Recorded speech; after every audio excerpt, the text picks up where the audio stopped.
BJP జాతీయ నాయకులు కేంద్ర మంత్రి అమిత్ షాకు నిరసన సెగ తగిలింది. సిద్దిపేటలో నిర్వహించిన విశాల జనసభలో అమిత్ షా మాట్లాడుతుండగా సహారా పేమెంట్స్ చెల్లించాలని కొందరు బాధితులు ప్లకార్డులు పట్టుకుని నిరసన వ్యక్తం చేశారు. అమిత్ షా మాట్లాడుతున్నంత వరకు ప్లకార్డులతో నిరసన తెలుపుతూనే ఉన్నారు. కార్యకర్తలు వారిని వారించే ప్రయత్నం చేశారు. దీంతో బాధితులకు కార్యకర్తలకు మధ్య స్వల్ప తోపులాట జరిగింది. ఫలితంగా అమిత్ షా మొత్తం 7 నిమిషాల్లోనే తన ప్రసంగాన్ని ముగించుకుని సభా ప్రాంగణం నుంచి వెళ్లిపోయారు.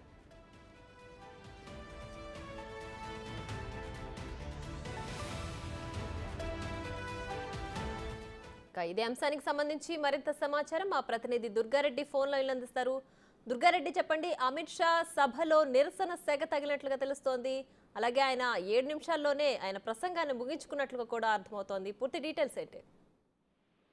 ప్రియా, సిద్దిపేట జిల్లా కేంద్రంలో ఏర్పాటు చేసిన బీజేపీ సభకు మన అమిత్ షా కేంద్ర మంత్రి రావడంతో అక్కడ 7 నిమిషాల్లోనే సభ కొనసాగుతుండగా 7 నిమిషాల యొక్క సహారా పేమెంట్ చెల్లించాలని చెప్పి డిమాండ్ చేసి ఎవరైతే నష్టపోయిన బాధితులు ఉన్నారో వాళ్ళంతా కూడా ఆందోళన వ్యక్తం చేస్తూ ఆయన సభ ముగిసేంత వరకు కూడా ఆ ప్లే కార్డులో పట్టుకునే వాళ్ళు నిరసన తెలపడం జరిగింది. దీంతో పాటు అక్కడ ఉన్న వాళ్ళ బీజేపీ నాయకులు కార్యకర్తలు ఎవరైతే ఉన్నారో వారు కూడా వారించే ప్రయత్నం చేశారు. ఇప్పుడు అవసరం లేదని చెప్పి, ఎన్నికల సమయం ఉంది, కోడ్ ఉంది కనుక దాని గురించి ఎలాంటి స్పష్టత రాదు అని చెప్పి కొంత ఆందోళన విరమించాలని చెప్పి వాళ్ళు చెప్పినా కానీ వినకపోవడం, అదే 7 నిమిషాలు కూడా వాళ్ళు ప్లే కార్డ్స్ పట్టుకొని అట్లనే మన నినాదాలు చేయడంతో కొంత సభ నుండి ఆయన తొందరగానే వెళ్ళిపోయినట్లు మనకు సమాచారం అయితే వస్తుంది.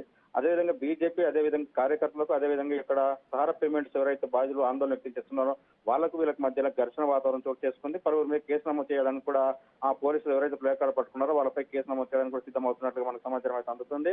ఇక అమిత్ షా మాత్రం సమయానికి రాకపోవడం, అదేవిధంగా కొంత మధ్యాహ్నం సమయం రావడము, కొంత ఇక్కడ లోపలికి వచ్చిన వాళ్ళు ఎవరైతే వీళ్ళు గ్రహించలేకపోయారని చెప్తున్నారు. ఆ ప్రజలు ఎవరైతే వచ్చారో మొత్తం ఎవరైతే బీజేపీ ఏర్పాటు చేసిందో ఆ కార్యక్రమానికి వచ్చారో అందరూ కూడా ఐడి కార్డులు అదేవిధంగా క్షుణ్ణంగా పరిశీలించి లోపలికి పంపిన తర్వాత ఈ ప్లే కార్డ్స్ ఎక్కడి నుంచి వచ్చాయి, ఎవరు చేపించారని చెప్పి కూడా ఆ బీజేపీ ఎంపీ రఘునందన్ రావు కూడా ఎవరైతే ప్లే కార్డ్స్ పట్టుకున్నారో వాళ్ళంతా వీడియో తీసిన తర్వాత ఒక్కొక్కరిని పిలుచుకొని మాట్లాడే విషయం అయితే మనకు కనిపిస్తుంది. Priya. Right Durga Reddy, thanks for the updates.